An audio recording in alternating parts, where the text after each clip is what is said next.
Hello, I'm PT Pete, Eater of Soil. This is Board Deck and Dice, and today we're doing a review of Samurai Gardener from Offsprite Games. Samurai Gardener is a tile-laying dexterity fast reaction game, and is reminiscent of Honshu. In the game, you get scoring aids, move them out of the way now, scoreboard and 5 scoring coloured pieces, and then you get a set of 4 cards representing the areas on each of the tile cards: path, tatami, pond and garden. And then what will happen is each player has 4 of these. The amount of players there are, cards will be dealt, I've said that really badly, but if there's 3 players, 3 cards will be dealt into the middle of the table. Each player will get a chance to look at those, and then someone will say 3, 2, 1, and each player will slam a hand onto a card, and that will be their card. They will then place it in their garden. They already have one at the start, so let's just say I started with this one.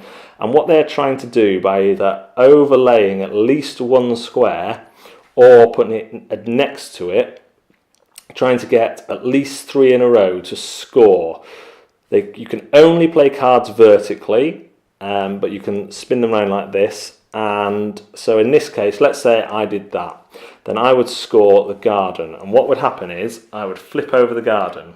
From now on, I cannot place cards over a row of 3 or more. So if I get this card, I can't place it here or here, because then I would be cutting off the scoring one.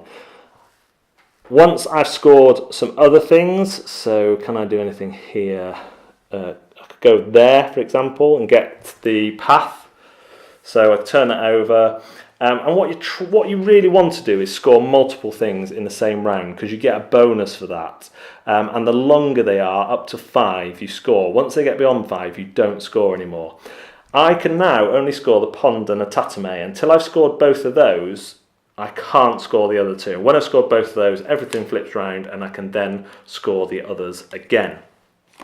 First player to pass 25 triggers the end game, and the player with the most points wins.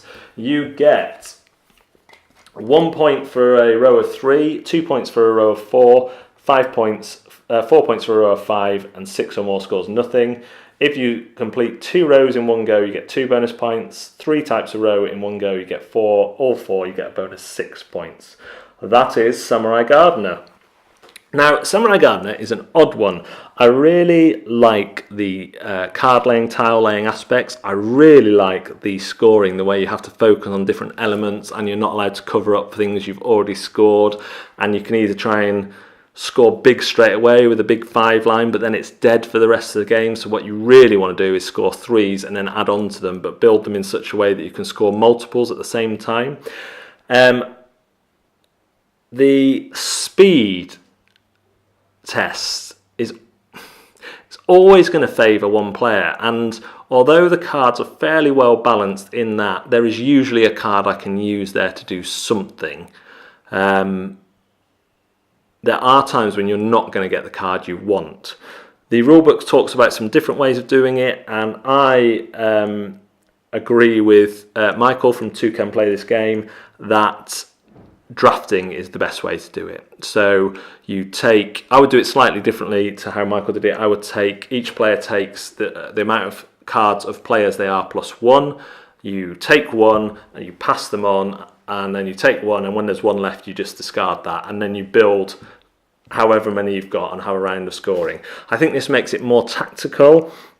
It makes the thinking, the spatial thinking, more interesting, because you're looking at cards, playing multiple cards at once, so you have to kind of, without having played them to the garden, work out how you're going to fit them together. And for me, that is the best way to play it. If I'm playing with younger children, I may play the speed way.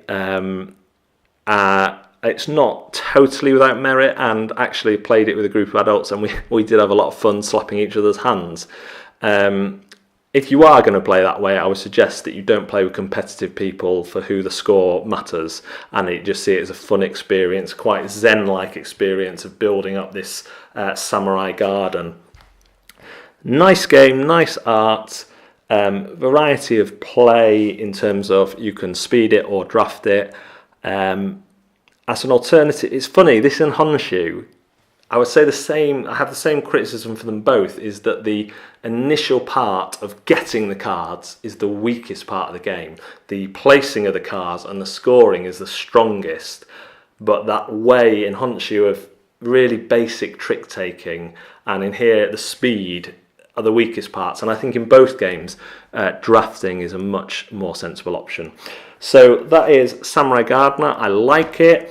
The intimidation is low, the rules are probably longer than they need to be, but they're not complex, and yeah, even with the speed play there is fun to be had here. It is light, as long as you know going into it it's light, but you can make it more complex by that additional drafting.